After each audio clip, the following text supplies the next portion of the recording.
G'day y'all, it's The Edward Show. I'm your host, Edward Fox, and together we're going to dive into the lives and stories of extraordinary individuals I meet from every corner of our globe. Well, g'day y'all, it's The Edward Show. Look at that, that's 2 episodes in a row that I remembered to actually pronounce it correctly. G'day y'all. Salomie, I normally leave the y'all part out, but since it's part of the show name, I should actually be saying it. I tell people I'm from the deep south, Australia, and moved north to learn how to say g'day y'all. Today, another fabulous episode. We've got Salomie Chung on. She's the author of Push Start. She's a business longevity strategist, and we're going to find out what that means. And the creator of the Business Longevity Blueprint. I'm reading off her LinkedIn profile, which is why you see me glance over here to the left. Very, very high tech here we are at The Edward Show. Welcome to the show, Salomie. Thank you so much, Edward, for having me. I'm excited for the conversation so that we can dive into what longevity strategy in business means and my approach to okay, well, cool. Longevity. Because it's not a new concept, but my approach to longevity is different, and that's what I like to share. Okay, well, we'll get into that. So where are you currently situated in the United States? I am in the sunny state of Florida, and Okay. I'm in Miami, Florida, Oh, in the southern part. And right now, today, it is kind of cloudy and rainy. And for us Floridians, when it gets to be anything below 75, Right. we're grateful because that's great weather for us. So Right. yeah. Yeah, so I'm getting ready to go, originally from Australia, getting ready to go there for Christmas. And, it's going to be, we're up in the I'm going to be up in the tropical area for a couple of weeks. And it's going to be like 38, 40, 42 in metric stuff. So it's going to be bloody hot, as we say down there. So Salomie, originally from Jamaica, right? We talked a little bit about pre-show, immigrated to the US in 1989. So tell me what longevity, tell me about your book and what your strategies are. Okay, well, let's talk about the book. Okay. The book is really my journey as an entrepreneur.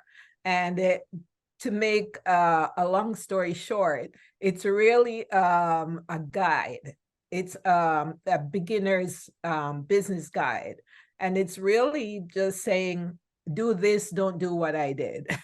Do this, don't do that. Because if you do that, it's going to cost you a lot more in terms of time, money. You'll get more frustrated. You'll want to give up. This is not for me. So it's really that type of guide. And it's really what I hope that entrepreneurs take from the book is I can do it if I put my mind to it. It's all about mindset. If you're entering into the entrepreneurial realm, you want to make sure that you're ready for it. And that sounds a little cliche because you hear that all the time, but really you have to be of the right mindset, because it's not if you're going to experience difficulty, it's when they're going to come. So you have to be in that mindset. Well, whatever comes, I'm ready.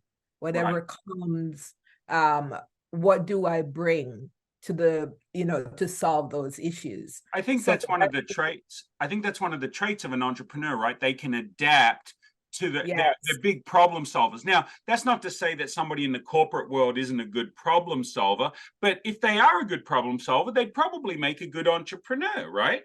Exactly. Because whatever is thrown our way, we can deal with it. It can roll off our back. Like for me, COVID and working from home, I've been working from home since 1990, wow.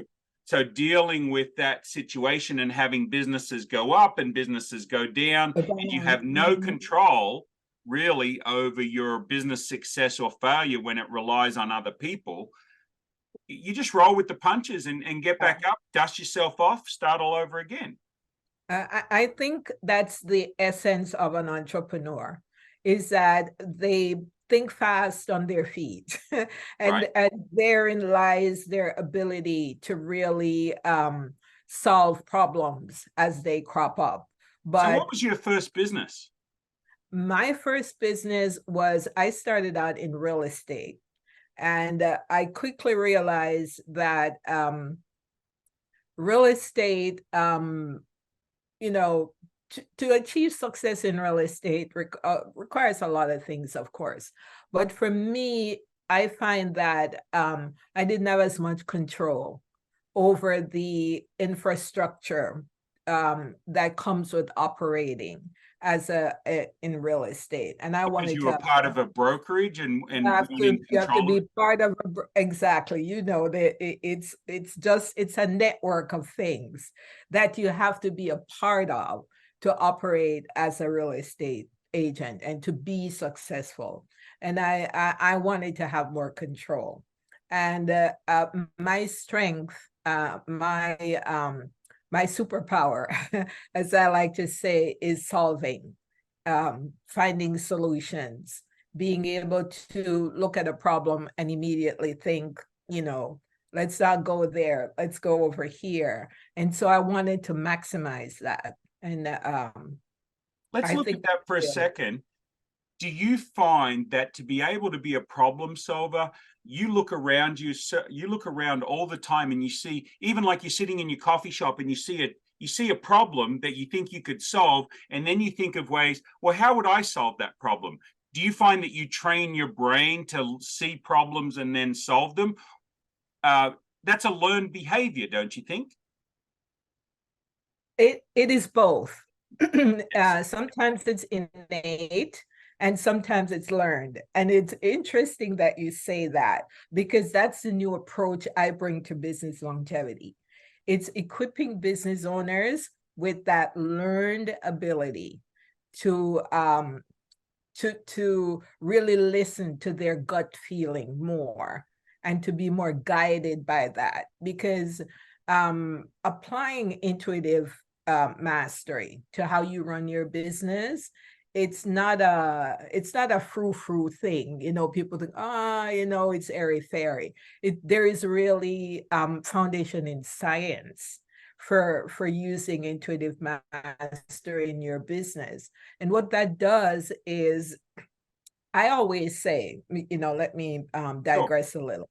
I always say that for all the times that I've had a gut feeling about something and didn't follow it and then live to regret it, and I ask the question, how many people have has that happened to you? And 99% all the time will raise their hand. That's your intuition.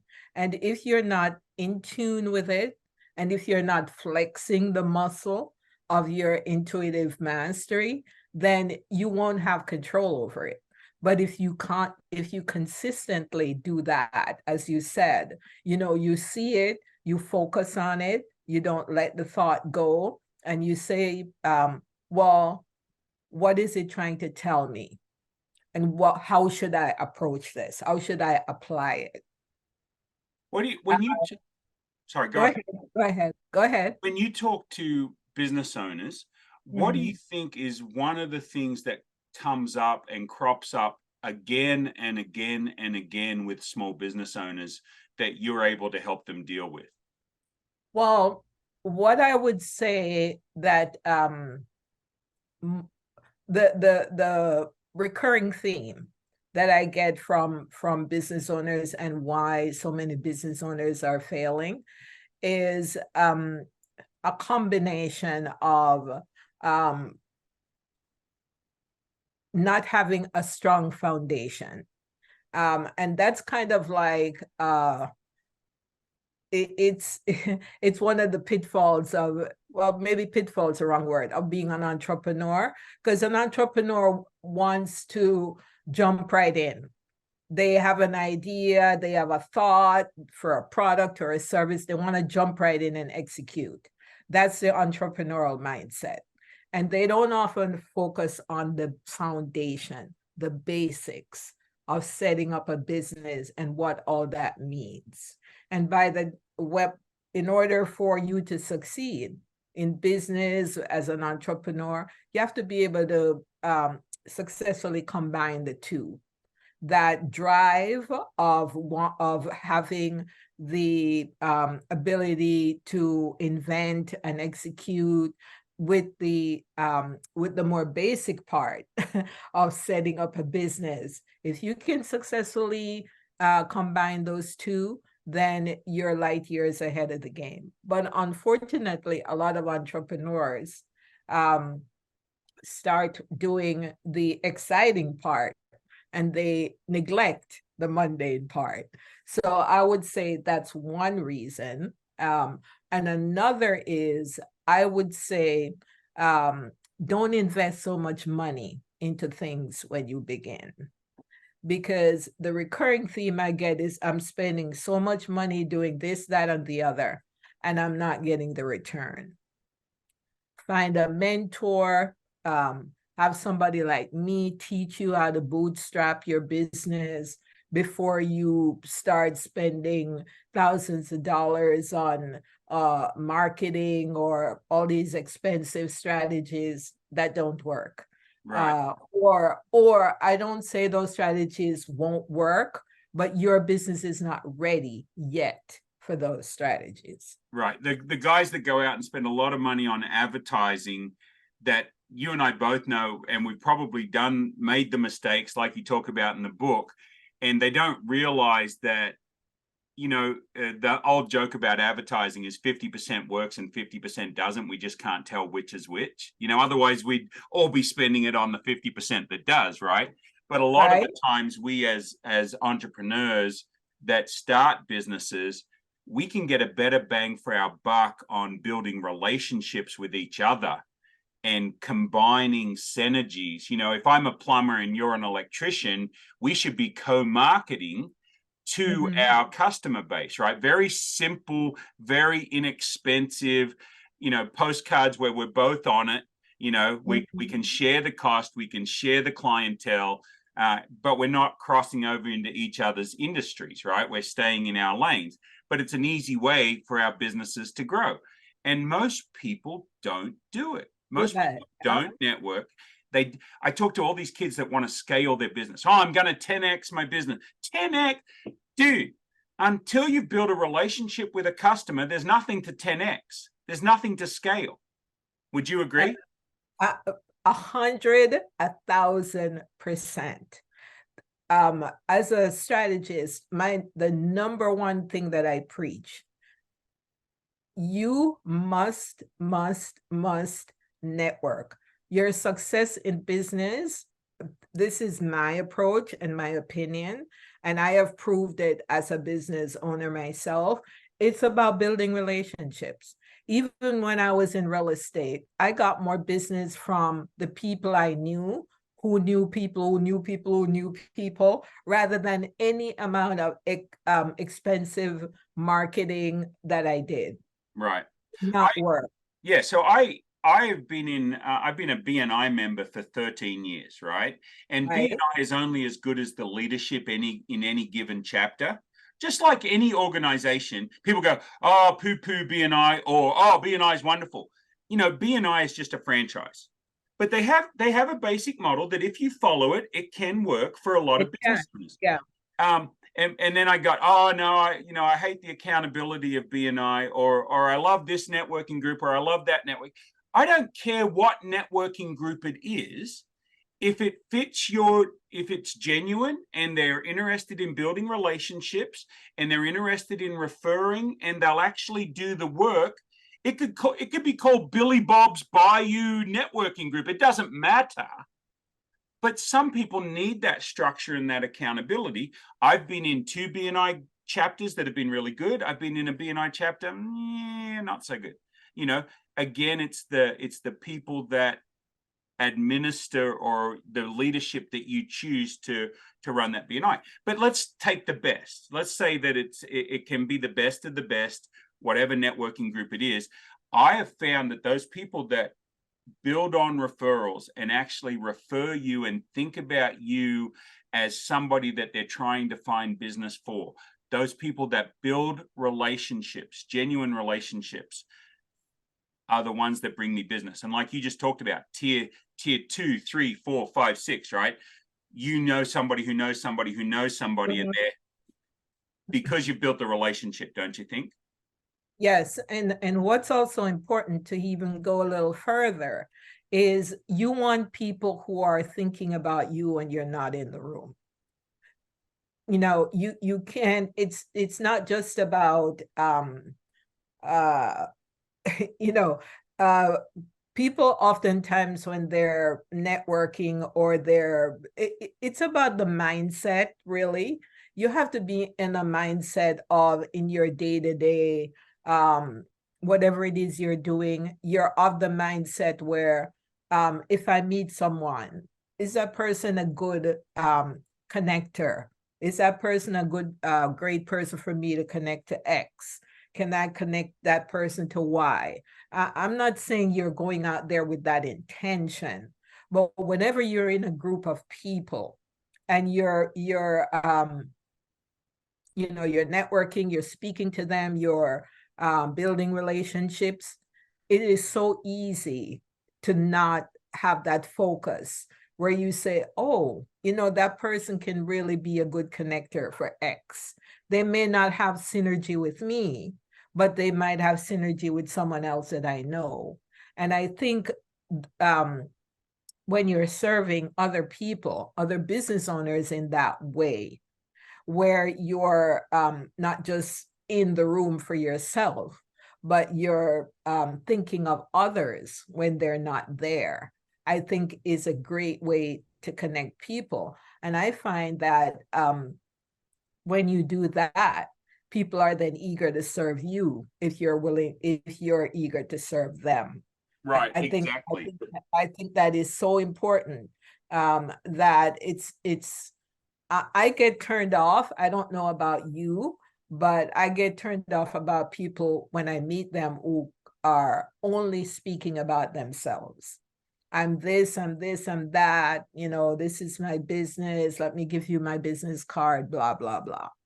Yeah, so my favorite question is, let's say that we were connected and we weren't doing a podcast, but we were just doing a one-on-one Zoom, right? I love doing one-on-one Zoom. People go, oh, I hate Zoom. I'm like, dude, you can connect with so many people around the world and build relationships.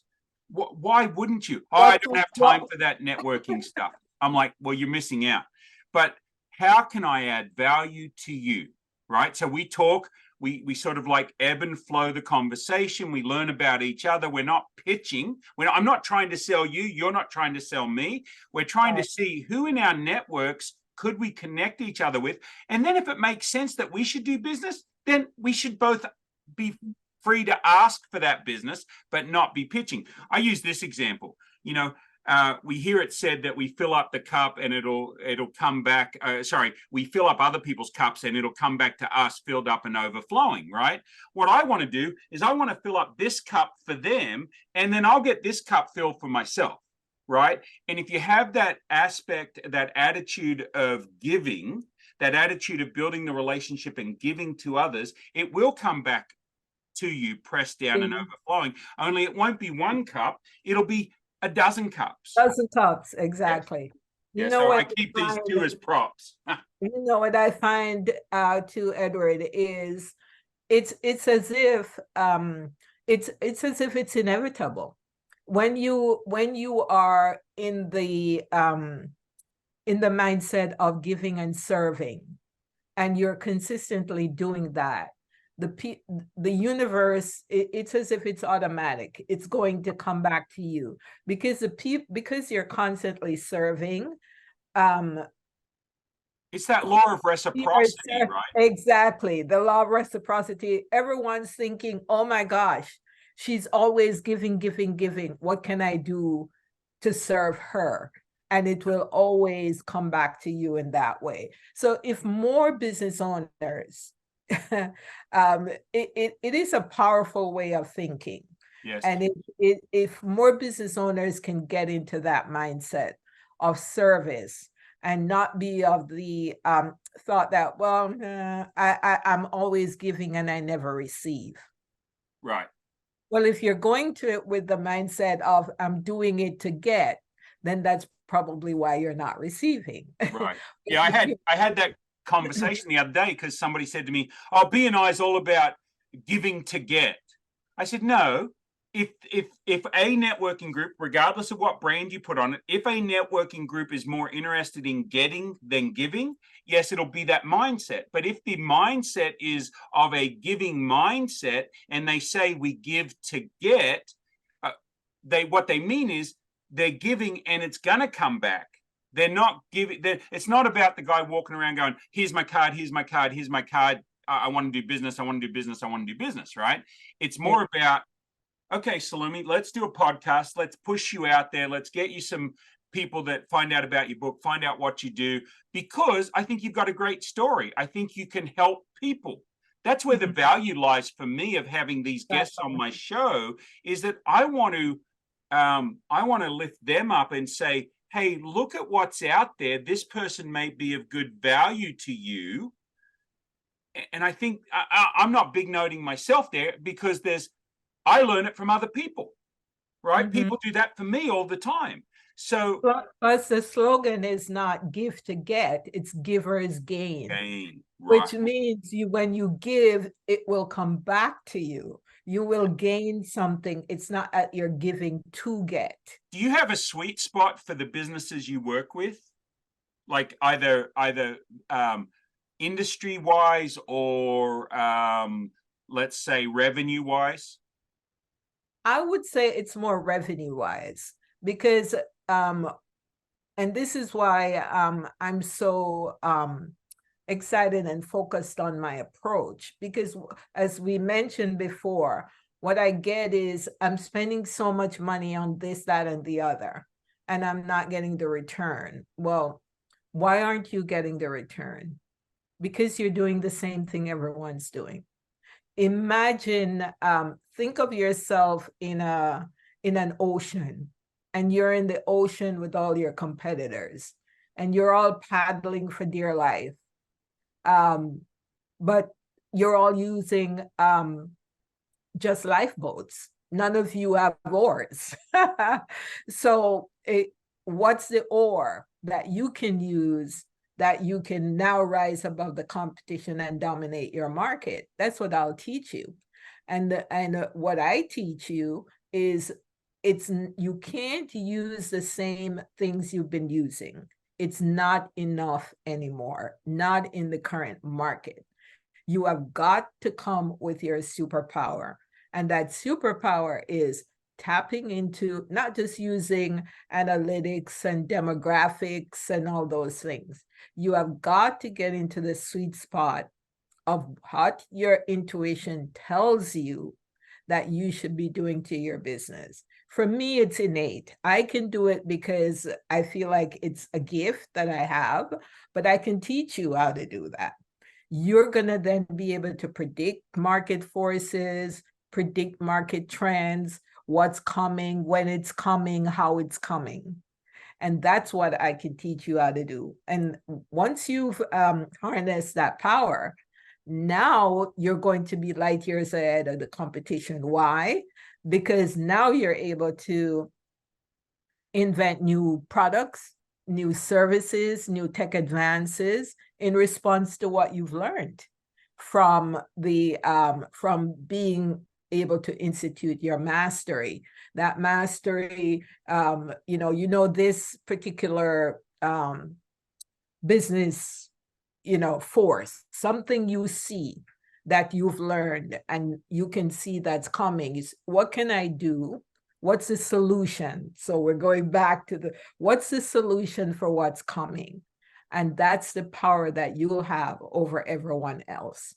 And I get people ask me, well, isn't everyone going to do the same thing? No, because your business is different and your approach will be different based on what you've learned by harnessing that power. Right. For most solo entrepreneurs or probably 20 employees, it's that person that started the business that is still the driving force of their business, right? Exactly. And so it's going to have they're the magic in their business. And so what's important to them, and that's why it's interesting when I have a conversation with people go like, oh, you're asking more personal questions than you are a business. I said, because if I don't know you as a person, Yeah. how do I know you, like you, trust you, and know that I want to do business with you, or know that when a problem arises, you'll have my back as a customer? Do I know you'll take care of me? And that's why having a little problem up front with a business is kind of actually good. Like if the order gets screwed up or something, because then you start to find out how they will deal with you, right? Not that I want a problem, but if there is a little problem and they take care of it quickly, I'm like, okay, I can give them a bigger order next time because I knew how well that it doesn't mean it will always work out that way, because there's always stories of, oh yeah, I ordered, they solved problems, and then we did a big order and then they screwed me over. Right. Yes, that can happen. But that's the key, and Edward, that's part of business, because it's never going to be 100% smooth all the time. It's whether you have those the infrastructure in place, the correct employees, the mindset of the business owner that says, we screwed up. What do we do to fix it? Right. Not every business does that. They get your money, stuff goes haywire, and they forget about the customer. But if you are focused on what can I do to make my customer happy, like you said, they may have made a mistake, but they're doing everything that they can do to make it right.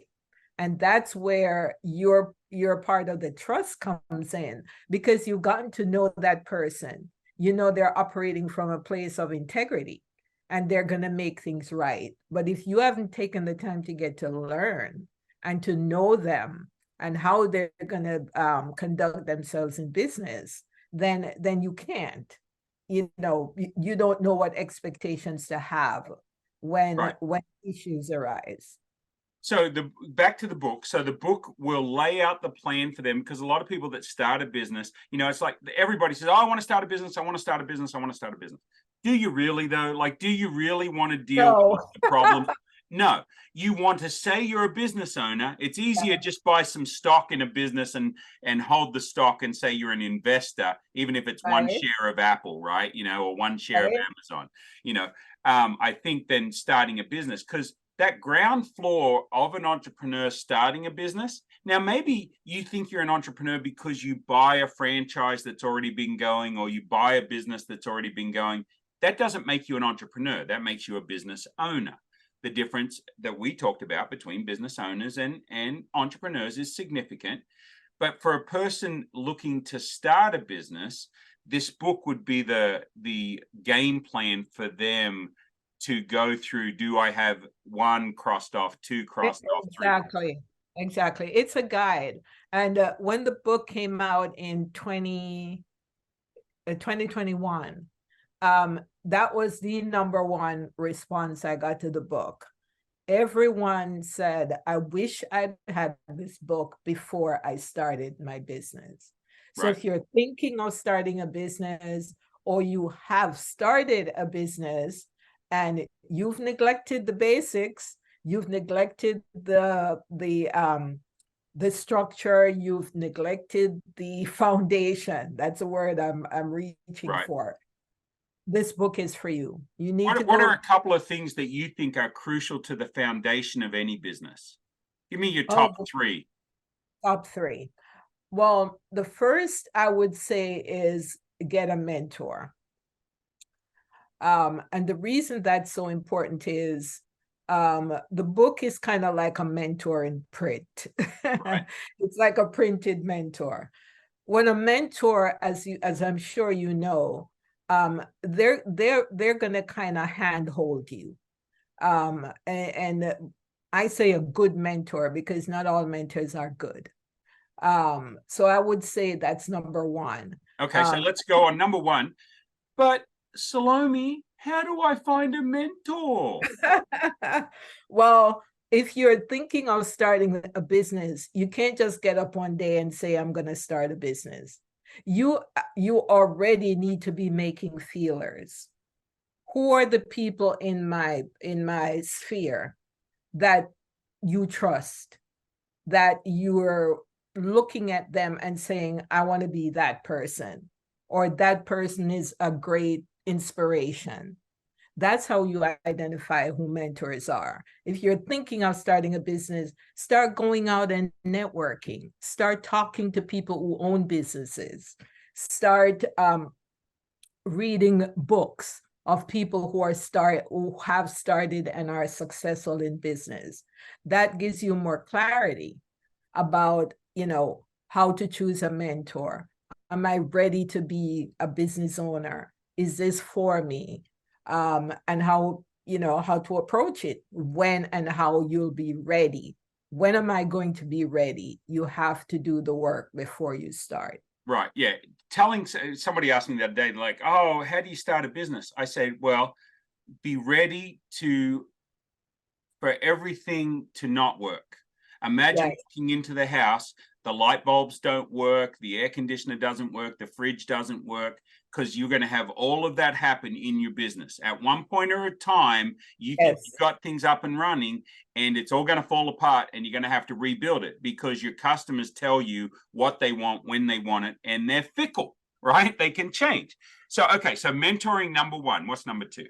Number two, have a good support system. And by that, I don't just mean business-wise, I mean personally. What type of support system do you have? Whether it's your family, spouse, friends. You're smiling already. Well, I have a lot of people that do network marketing businesses, and their family, of course, they think they're supporting them by telling them, oh, that's crazy, that'll never work, blah, blah, blah, blah, blah. So that's why I'm smiling, because I've been coaching some direct salespeople to go talk to family, because most people that teach prospecting to network marketing don't understand people, right? They think they do, but they don't. So the way you go talk to your friends is you talk to your friends and family about your network marketing business in the same way that they are thinking. And what they're thinking is, oh, Edward, this is like the 17th network marketing business you've been in. We've heard it all before. You're going to fail at this one just like you failed at all the others. I'm not going to touch this with a 10-foot pole. And I tell them, you walk up to your friends and family and say, I know that you think I'm crazy for starting this business, and you're probably right. Who do you know that's as crazy as me? Because that's who I want to talk to. Because this thing is going to fall apart if I don't find the people that are as crazy as I am. And they're going, yep, yep, yep. Now, we have to understand that our friends and relatives are just trying to protect us because they love us. And they think their way of protecting us is to tell us how stupid we are for doing this thing, right? So we have to understand and put ourselves in their shoes, that they are trying to protect us. So some things we can listen to, some things we can't.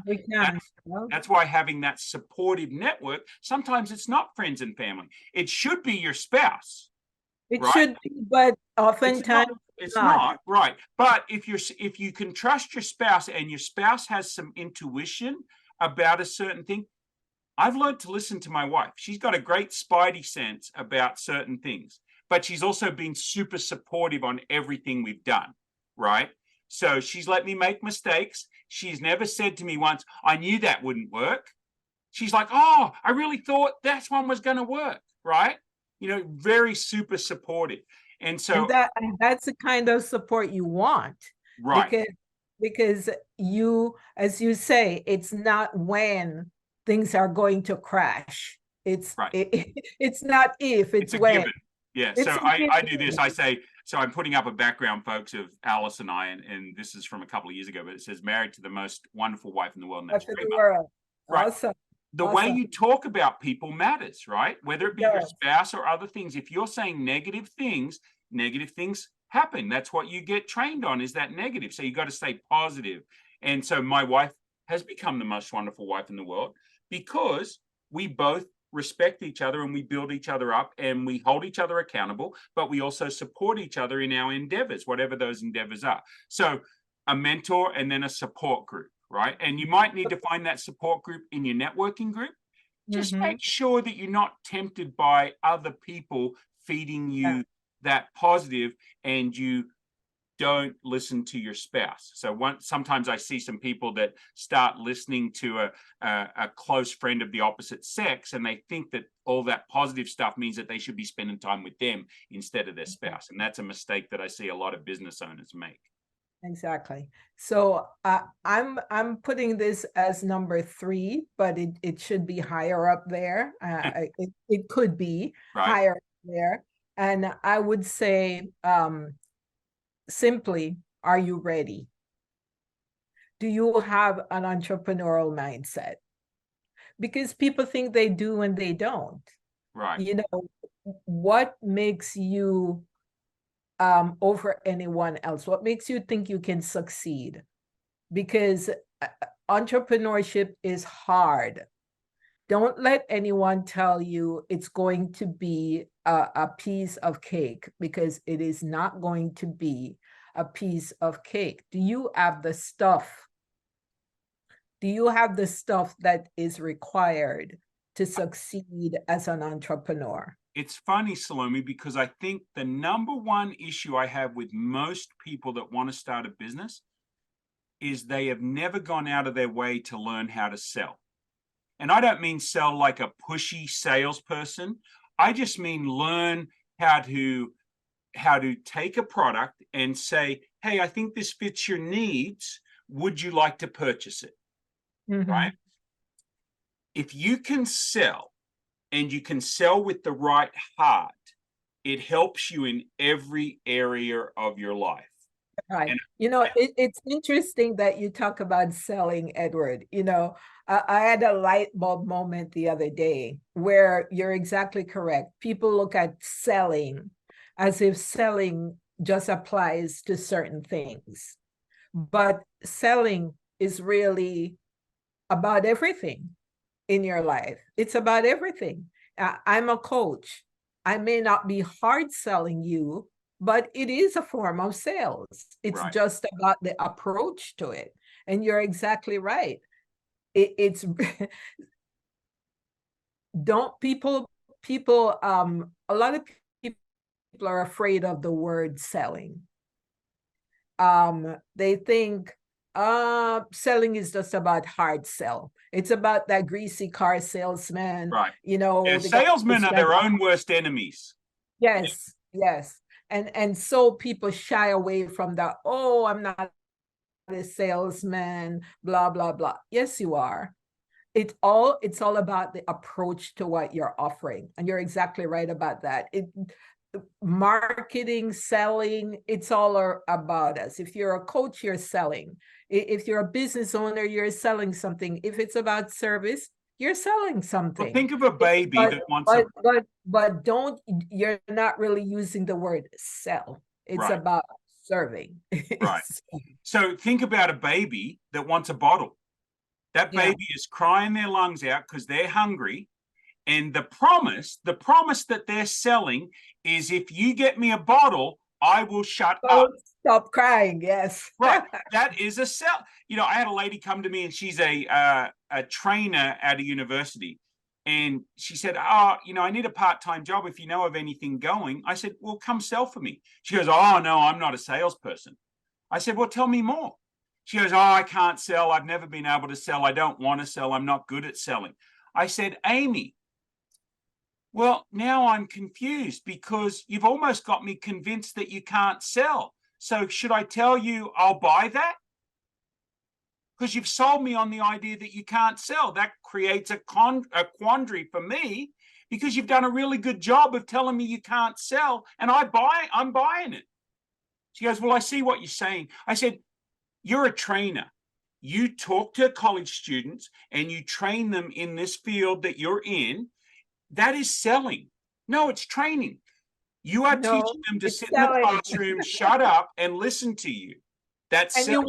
You want them to buy, quote unquote, buy into exactly what you're telling them. So yes, you are selling them, but it's really your interpretation of the word sell. People, that's the number one thing I say. Look, if you're going to start a business, do you understand that you will have to sell? Oh, no, I won't have to sell. Yes, how do you make money? well, people will buy my service because it's just such a great deal for them. No, they won't. They won't. You have to learn that people will not buy what you have because they don't understand how it will benefit them. You have to show them what is the benefit, what we call the BOB, right? The benefit of the benefit.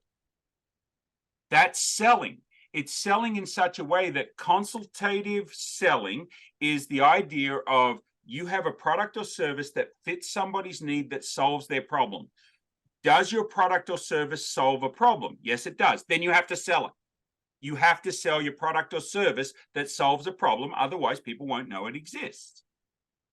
And I was just going to say that nobody knows you. Nobody cares. I have a website. I have a business card.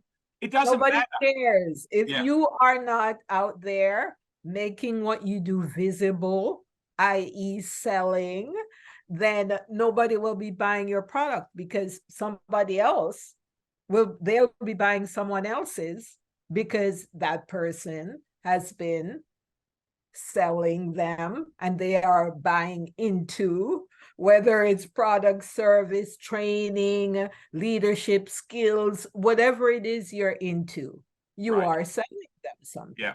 If you parked your car outside of the restaurant and you went in there, you are saying that we are eating at this restaurant because we like it and it's good.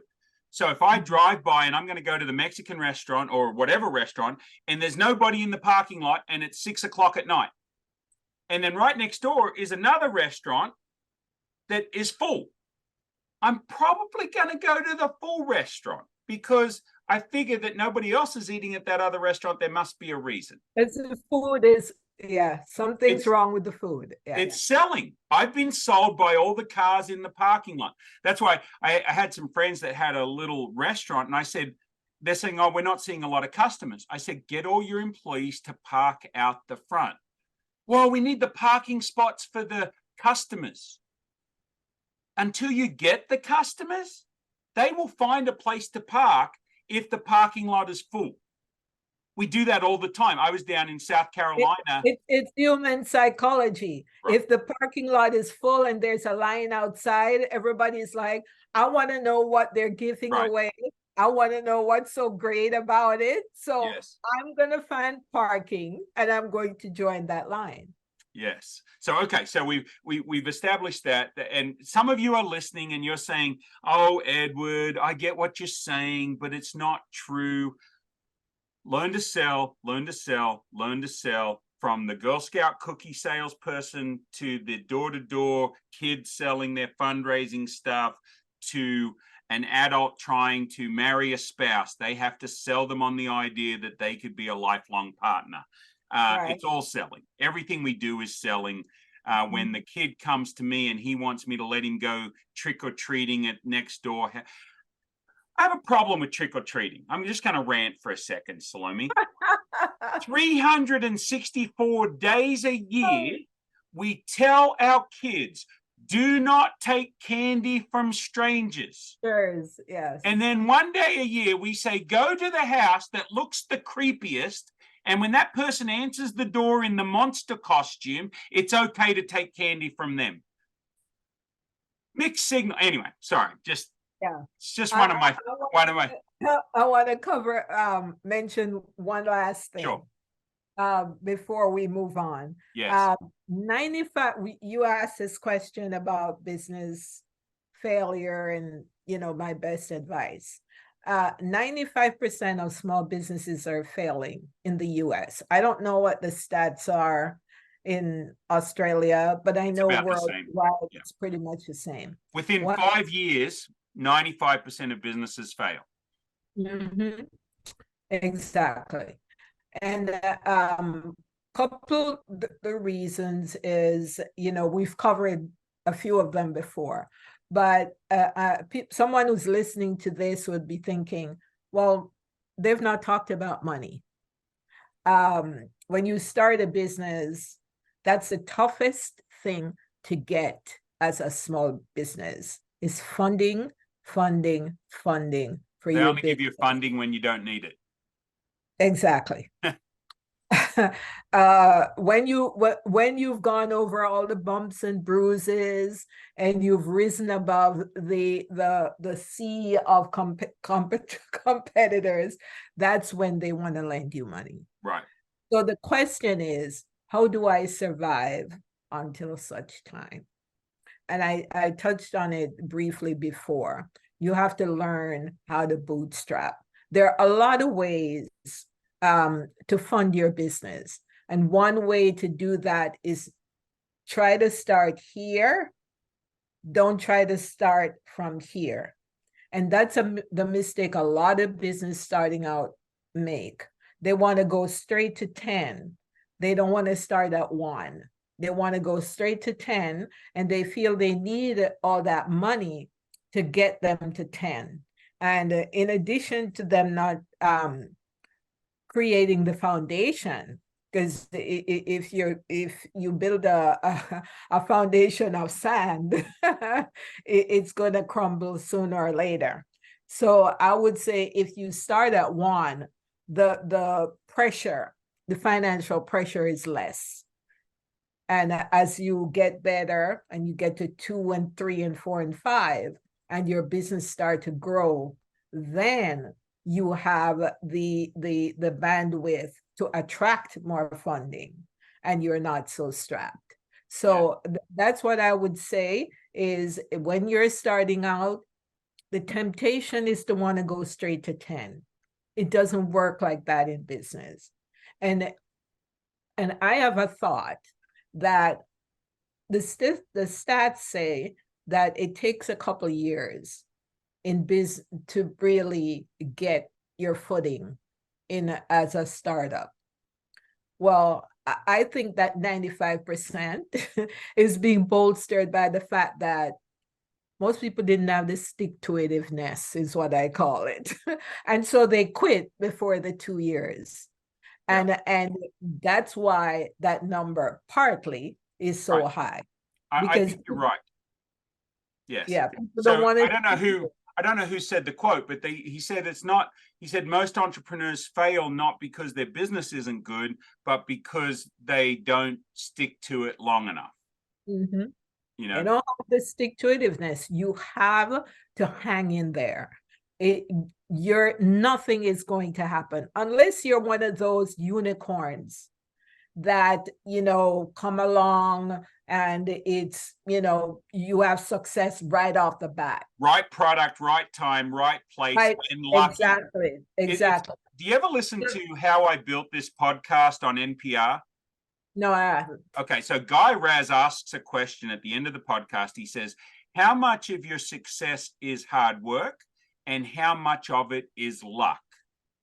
Mm-hmm. Right? And it's interesting. Different business owners give completely different answers, but it's almost like half and half, right? Half say it's luck, half say, and I think they're both right. But think about it. There is billions of people that work hard every single day that never achieve a high level of success. So if it was just working hard, we'd all be successful that work hard, because very few of us are lazy. Now, I'm not saying that I wasn't lazy and born lazy and recently had a relapse, but I can work hard enough to make a living, right? So I don't think it's hard work alone. I think it has to be a bit of luck, either the product, the time, the location. You don't know what it is, right? So I think you can't have one without the other, because you won't succeed. You need a bit of luck. There's something to be said for right place, right time. Yes. And you're 100% right. There you have to for those people who are wildly successful in a short space of time, it's where that hard work met with luck. They just happen to fall into the exact right spot, place, time, person, and but it doesn't happen forever. It doesn't happen for the majority. Right. And businesses cycle. I've had some very successful businesses that low cost, low overhead, high profit, 10 years, actually 96 to 2010. Super successful, making good money, not really having to do a lot of work. And then it's cycles where we go through a downturn and don't have any money for a couple of years until I find the next business and ramp it up.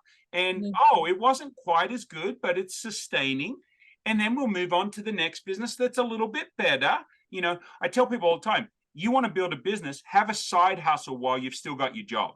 Yeah. Have a side hustle, build your side hustle, learn about all the things that you do wrong, you know, and then when you can put your paycheck away for 6 months and not touch it, put it in a bank account, don't touch it. If you can live on the proceeds of your business for 6 months, then you can think about going full-time in your business. You know, that is exactly right. That's what I like to teach. You know, and one of the things I cover in my book is that mistake that entrepreneurs make, where, like you say, they don't have that cushion. And now they've decided they're going to go into the business. It's not doing well. And now they're bleeding their personal finances to support the business. Right. Now both sides suffering. The personal suffering and the business is suffering, and nothing is working. And that's when they jump ship because nothing's working. So that's an awesome strategy. I usually, I've said normally, you know, in the book 3 months, but 6 months is even better because Well, I'd like a year, actually. I'd like them, but I know a what year it's like. is even better. Yeah. So, or have one of you, if you're a couple and you're working together, have one of you have a W-2 so that you can rely on the money, and one of you build your dream, you know, and work together. But understand, it's like partnerships. Oh man, when I get into partnerships that aren't husband and wife, I mean, husband and wife is just totally different anyway, but a lot of partnerships just will never work because if you don't talk about it beforehand and you don't understand, normally it's one putting in the money and one putting in the work. And then the one putting in the money thinks the one putting in the work isn't working hard enough. And the one working hard is thinking that the one putting in the money isn't doing any work. But you forgot to write all the things that could go wrong and how would we deal with them in the partnership agreement to start with, because we're both dreamers and we can only think of all the wonderful things that are going to happen. And we don't think about the not so wonderful things that are going to happen. Exactly. That is so true. And, you know, what we're talking about, Edward, on all facets of business, I'm sure we're not the first to focus on them, but clearly it's not resonating on a level such that it's impacting business. People just have to hear it again and find it again and again and again. Right. Yeah, I bought a barter business in 2013, and my business partner and I, we got along great. But I would come into the office and I would say, you said something. You said so in the barter industry, what you're doing is you're taking somebody that is buying these bottles of water at 15 cents and selling them at $2 and saying, okay, you could barter a bunch of it for advertising and marketing and gift cards and different things that you've only got 15 cents into. And he used the term, you're using your wholesale dollars. Well, I'm coming into the office every day and I'm like, I don't understand what wholesale dollars means. And he explains it to me again and again and again. And finally, after about 6 months, I'm like, do you mean like wholesale dollars are the cost of goods that I'm he goes, yes. I had to listen to it again and work through it. Some people are a lot smarter than me and will get it a lot quicker, right? Just understand that we all are where we're at and we have to give ourselves times to grow, which is why I also like you saying about your bootstrapping is maybe sometimes I've got a kid that wants to do a $200 million solar farm. I said, okay, that's fine. Where are you getting the 200 million? Well, you know, what if you start a pooper scooper business with a Home Depot bucket and a scooper and a pair of gloves and print some flyers? You can make $100 a week working 4 hours a week, right? And then you can build that up. You can hire other kids. You can build an empire and be a pooper scooper that costs you nothing with no liability insurance, nothing, you know, to start your business. So Mhm. look at what you've got in the bank. So I always say to people, if you're looking at a business, think that you're going to invest in that business, whether it's $1, whether you go buy a Snickers bar for 50 cents or two for $50, Mhm. and you sell them for $1 each, you've doubled your profit, right? So look at what you can afford to start a business, but imagine that you lose every single dollar you put into the business. And that if that doesn't kill you, that's the business you can start. But if Yeah. you're going to put a bunch of money in a business and it's going to kill you if you lose everything, then that's too much money. Mhm. And you've got to know, and this is the the thing that business owners don't like to hear. You have to know, like you said, which ones are going to kill you.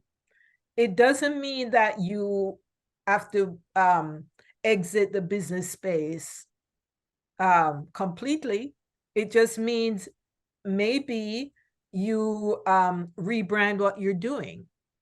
You know, if you're a pooper scooper and your flyers say, I'm a pooper scooper, and people aren't resonating with it, maybe your flyer should say, oh, this is a more, what do I want? This is a more environmentally friendly way of disposing of your Of of you your do. Yeah. waste. Exactly. So it's all about going back again to selling. So business owners don't want to hear you have to well, in COVID everybody was pivoting because they were forced to, but business owners don't want to hear, you know, that's not working, you need to pivot or change, or maybe that's just no, maybe nobody wants to buy that. Maybe there's just not a market for it. Right. And but it doesn't mean that you're not an entrepreneur. It just means that you have to figure out that it's not what resonates with the market is not always something that you're passionate about. Right. Just because you're passionate about it and you think it's the next best thing to slice bread doesn't mean that it has a place in the market. I tell people all the time, bring me a customer that purchased your product or service. When you bring me your first customer that purchased your product or service, then we can sell it to a second customer. Because if one person will buy it, but is there a limited amount of people that will buy it? Right? Yeah. Like I think about, I heard the story of makeup for African American, right? For black skin, and hair care for black men, right? There was no products on the shelf 20 years ago, 30 years ago that did that. And then somebody brought them to market, and there was a huge market, which makes you wonder, why did L'Oreal, why did CoverGirl, why did Maybelline, why did they miss this market? Because they didn't have anybody they were listening to that they could focus in on that market. And so if you're a small entrepreneur, you can move faster than these big companies. But again, if I am selling, what's something that has limited use? If I am selling, I don't know, foil hats to keep the aliens away, I'm going to have a very limited marketplace that will buy my foil hats. Mm-hmm. Well, maybe I don't know in this day and age, but you get my point. So you have to make sure that what you have is a product or a service that other people need, and then show me somebody who bought it. Exactly. Exactly. And you can go from there, because the person that bought it can say to 10 other people, hey, I bought this thing and it's amazing. And those 10 people go out and buy it and then tell 100 other people that I bought it and it's great. And that's how you now create an experience. So these people have sat here, they've listened to us for about an hour. Yeah. They've got some idea of 3 tips that they need to do. If they want to get with you and learn more about longevity in business and how they do that, what's the best way for them to reach out to you? LinkedIn? Well, they can reach out to me on LinkedIn. They can email me. I'm on Facebook. We'll have it in the show notes, folks. We'll Yeah, have all of they can reach Salomie's. me. Yeah, they can reach me on social. I prefer email but they can all my information is on my LinkedIn profile, so they have a detailed idea of what I do. And when I meet with a prospective client, for me, it's about giving them value. Right. So they know that what I am about is giving value to them. It's not about my selling them anything. Right. So I call it a complimentary consultation. So it's not a free consultation, because what I give has value. Right. And my guarantee is that whatever we talk about in that session is going to have a positive impact on your business. And I don't make that guarantee lightly. Right. So if It's you wanna if you wanna have your business go from here to there, I mean up, not down, right. schedule a complimentary consultation with me. Well, and it's so interesting because we didn't know each other before this call, right? We talked for about No. 5-10 minutes before we. First time meeting. Right. And so Gemma so we were connected through a connection on LinkedIn. But it's so funny because this is the business I've just started. And it sounds ideas that move your business forward, which is exactly what you're doing, is ideas that are moving businesses forward. And so it seems like we're in this sort of the same space of that we want to give value, and that I say, if I charge $200 an hour, and if I don't bring you ideas that move your business forward, you get your money back.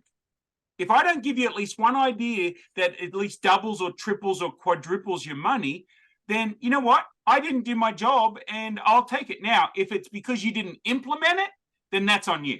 That's different, right? Yeah. And I have to trust them to do the same thing that I would say, well, it was a really good idea, but I really don't have the strength to implement it. So yeah, okay. But I think that's what we do is those of us that see ideas, know ideas, have worked in businesses. I heard it said the other day that most entrepreneurs have to fail 11 times before they become very successful. And so the quicker you can go through your 11 failures, the better off you are. Just don't lose the house and the boat and the kids and the wife and the truck and the husband. Process. Yeah. So make the main thing the main thing. And like I said, like you said also, is start out with that smaller level business, learn how to run a business, and then build it up. I had a lady that was in the insurance industry, and she said, oh, this marketing company said if I gave them $40,000, I would get all this business. I said, do not give them $40,000. Marketing is it's part art, part science. If they could make a 3 times return on $40,000, the only one making a 3 times return on that $40,000 is them, is the marketing company. It's not going to be the business owner. When prospects ask me, when you say don't spend a lot of money on marketing and advertising, why do you say that? Because a lot of successful businesses market and advertise. And my answer is, what are the businesses that are successful using marketing and advertising? It's those companies that already has visibility and in the marketplace. Coca-Cola, McDonald's, Nike, all of them, right? Yeah. You're not Coca-Cola, Nike, Amazon.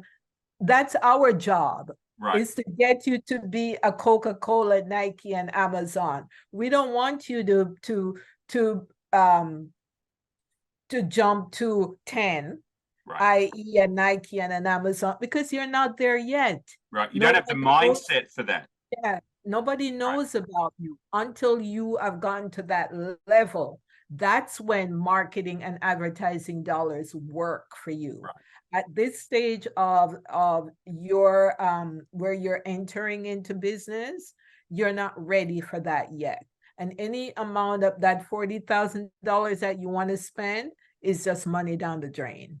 Exactly. Okay, so we've talked a lot of business. Let's find a little bit about Salomie, the individual, not about business. So, what do you like to do when you're not working?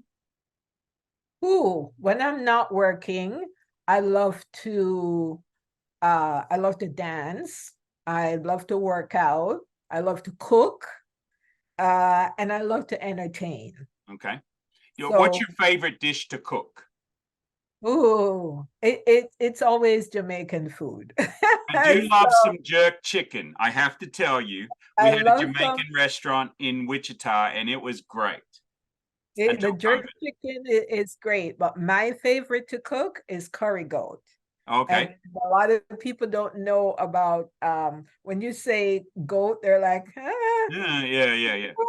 Yeah. But if you Cook it try right. Yes. curry goat, I guarantee you'll be hooked for life. Yes. So so I play cricket with a lot of Indians and Pakistanis, and goat curries very popular. Love that. Okay. So what's your favorite place to travel and why? My favorite place to travel, I have not been there yet, and I'll tell you why. I would love to go to Phuket, Thailand. Thailand. Yep. Yeah, and the reason for that is it's a spiritual thing. Mm-hmm. I think it's so calming. Right. With all the water and the just the flora and the fauna for me is calming. And Right. it's just a different experience. The people, the different culture. So that's a place that's on my Bucket uh list or dream list? dream list. Yep. I don't use that bucket Sure. list thing. Yeah. I'm all about positivity. Sure. So, Sure.